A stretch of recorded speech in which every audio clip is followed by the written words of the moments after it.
மக்களே, first of all ரொம்ப நாள் கழிச்சு சண்டே ஈவினிங் vlog பார்க்குறோம். வீடியோவே நம்ம சேனலில் பார்க்குறோம். ஏன் அப்படின்னு என்னோட ட்ரைபாட் உடஞ்சிருச்சு மக்களே. அதனால் எப்படியோ எங்கள் கபோர்ட்குள்ளே வச்சு வீடியோ எடுத்துகிட்டு இருந்தேன். ஸோ இன்றைக்கி நம்ம எங்கே போகிறோம் அப்படின்னா, நான் எங்கள் சர்ச்சுக்கு நான் போகல, எங்கள் அம்மாவோட சர்ச்சுக்கு தான் நான் போனேன். அங்கே 20th ஆனுவல் டே செலிப்ரேஷன், அதாவது ஆண்டு விழா.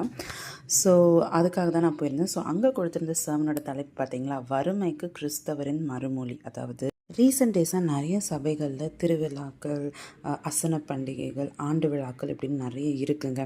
ஆனால் இதெல்லாம் இருக்கும்போது what is our concern for poor?